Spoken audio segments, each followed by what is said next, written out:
governments escalate tensions in the already volatile Straits of Hormuz, and China and Russia begin openly questioning Washington's interference in their internal politics, the world remains on a knife edge of military tension. Far from being a dispassionate observer of these developments, however, the media has in fact been central to increasing those tensions and preparing the public to expect a military confrontation. This is the GRTV Backgrounder for Global Research TV.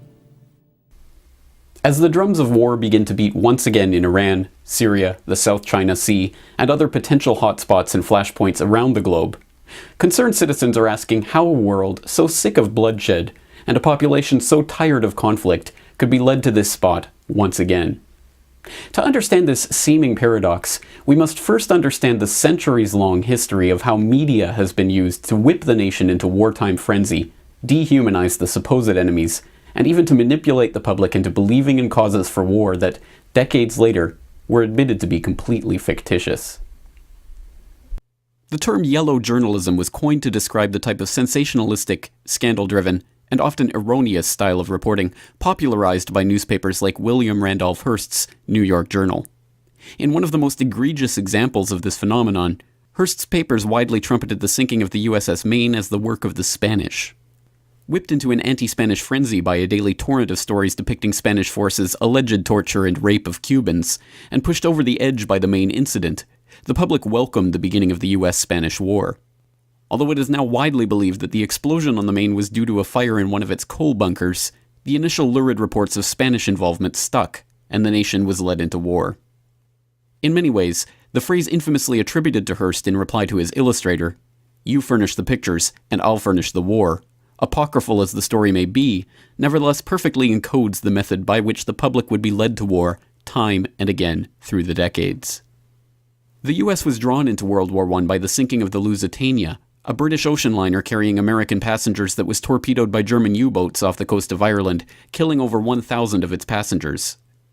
What the public was not informed about at the time, of course, was that just 1 week before the incident, then First Lord of the Admiralty Winston Churchill had written to the President of the Board of Trade that it was most important to attract neutral shipping to our shores, in the hopes especially of embroiling the United States with Germany. Nor did reports of the attack announce that the ship was carrying rifle ammunition and other military supplies. Instead, reports once again emphasized that the attack was an out-of-the-blue strike by a maniacal enemy, and the public was led into war. The US involvement in World War II was likewise the result of deliberate disinformation.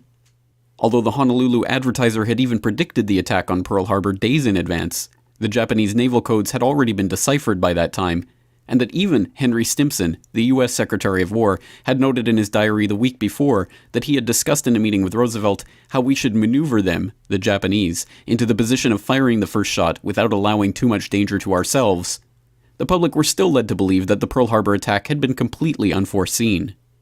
Just last month, a newly declassified memo emerged showing that FDR had been warned of an impending Japanese attack on Hawaii just 3 days before the events at Pearl Harbor. Yet the history books still portray Pearl Harbor as an example of a surprise attack. In August 1964, the public was told that the North Vietnamese had attacked a US destroyer in the Gulf of Tonkin on 2 separate occasions. The attacks were portrayed as a clear example of communist aggression, and a resolution was soon passed in Congress authorizing President Johnson to begin deploying US forces in Vietnam. In 2005, an internal NSA study was released concluding that the second attack, in fact, never took place. In effect, 60,000 American servicemen and as many as 3 million Vietnamese, let alone as many as 500,000 Cambodians and Laotians, lost their lives because of an incident that did not occur anywhere but in the imagination of the Johnson administration and the pages of the American media.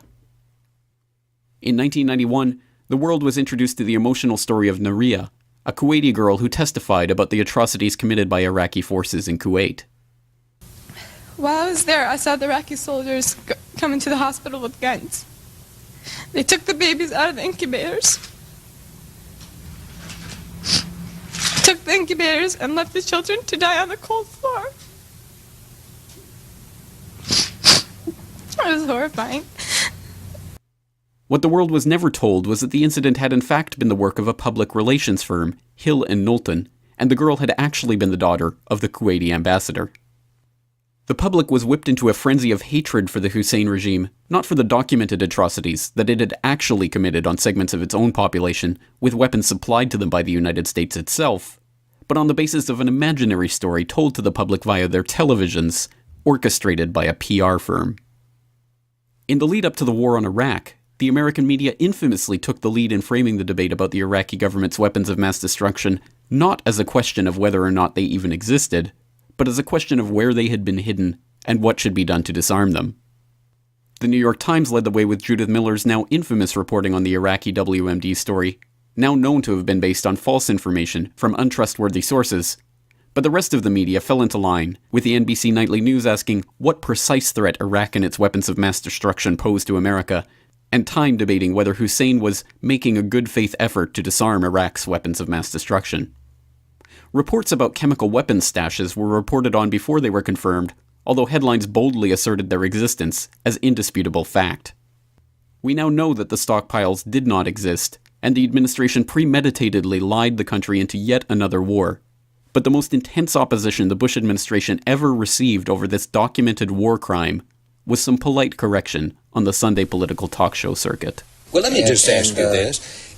If they did not have these weapons of mass destruction, though, granted all of that is true, why then did they pose an immediate threat to us, to this country? You and a few other critics are the only people I've heard use the phrase immediate threat. I didn't. The president didn't. And it's become kind of folklore that that's what's happened. The president went... You're saying that nobody in the administration said that? I can't speak for nobody and everybody in the administration and say nobody said Vice that. President didn't say that? If you have any citations, I'd like to see them. We have one here. It says, some have argued that this is you speaking, some have argued that the nuclear threat from Iraq is not imminent, that Saddam is at least 5 to 7 years away from having nuclear weapons. I would not be so certain. And close to imminent. Well, I've tried to be precise and I've tried to be accurate. No terrorist state poses a greater or more immediate threat to the security of our people and the stability of the world than the regime of Saddam Hussein in Iraq. My view of the situation was that he had, we believe, the best intelligence that we had and other countries had. Remarkably, the public at large has seemingly learned nothing at all from all of these documented historical manipulations. If anything, the media has become even bolder in its attempts to manipulate the public's perceptions, perhaps emboldened by the fact that so few in the audience seem willing to question the picture that is being painted for them on the evening news. In 2008, CNN aired footage of a bombed-out Tskhinvali in South Ossetia, falsely labeling it as footage of Gori, which they said had been attacked by the Russians. This was immediately refuted by the cameraman who had actually taken the footage. Today, when we arrived and news came that Gori was being shelled, I saw my footage. I said, that's not Gori, that's Tskhinvali. Having crawled through the length and the breadth of Tskhinvali, I don't need much to tell from which point this or that footage was recorded. I can swear in front of any tribunal. I can point to this location on the map of the town because I and the cameraman of the Rossiya channel videotaped that. It is 50 meters away from the entrance to the territory of the peacekeepers. Those guys who every move is regulated by the UN were all killed. The Georgians shot up their entire battalion. In 2009, the BBC showed a cropped image of a rally in Iran, which they claimed was a crowd of protesters who assembled to show their opposition to the Iranian government. An uncropped version of the same photograph displayed on the LA Times website, however, revealed that the photo in fact came from a rally in support of Ahmadinejad. In August of 2011, the BBC ran footage of what they claimed was a celebration in Tripoli's Green Square. When sharp-eyed viewers noticed that the flags in the footage were in fact Indian flags, the BBC was forced to admit that they had accidentally broadcast footage from India instead of Tripoli. Also that month, CNN reported on a story from the Syrian Observatory for Human Rights, claiming that 8 infants in incubators had died in a hospital in Hama, where Syrian authorities cut off power in the area. Some news sites even carried pictures of the infants. The images were later admitted to have been taken in Egypt, and no evidence has ever emerged to back up the accusations.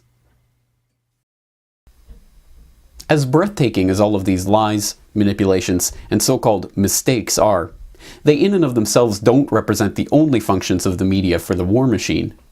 Now, the US government is taking the lead in becoming more and more directly involved with the shaping of the media message on war propaganda, and the general public is becoming even more ensnared in a false picture of the world, painted with the Pentagon's own paintbrush. In 2005, the Bush White House admitted to producing videos that were designed to look like news reports from legitimate independent journalists, and then feeding those reports to media outlets as prepackaged material ready to air on the evening news. When the Government Accountability Office ruled that these fake news reports in fact constituted illegal covert propaganda, the White House simply issued a memo declaring the practice to be legal. In April 2008, the New York Times revealed a secret U.S. Department of Defense program that was launched in 2002 and involved using retired military officers to implant Pentagon talking points in the media. The officers were presented as independent analysts on talk shows and news programs, although they had been specially briefed before their appearances by the Pentagon. In December of 2011, the DoD's own Inspector General released a report concluding that the program was in perfect compliance with government policies and regulations. Earlier this year, it was revealed that the US government had contracted with HB Gary Federal to develop software that created fake social media accounts in order to steer public opinion and promote propaganda on popular websites. The federal contract for the software sourced back to the MacDill Air Force Base in Florida. As the vehicle through which information from the outside world is captured, sorted, edited, and transmitted into our homes, the mass media has the huge responsibility of shaping and informing our understanding of events to which we don't have first-hand access.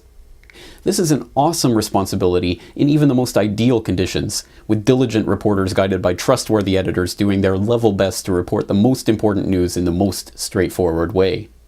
But in a media landscape where a handful of companies own virtually all of the print, radio, and television media in each nation, the only recourse the public has is to turn away from the mainstream media altogether.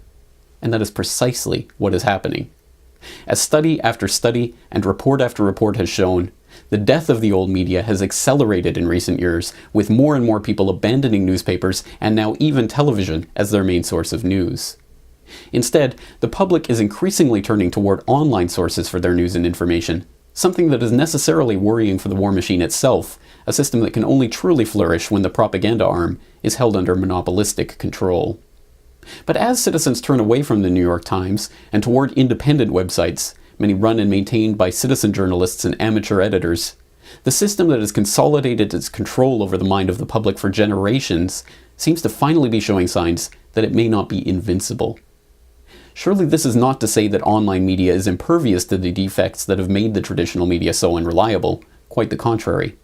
But the difference is that online, there is still for the time being relative freedom of choice at the individual level.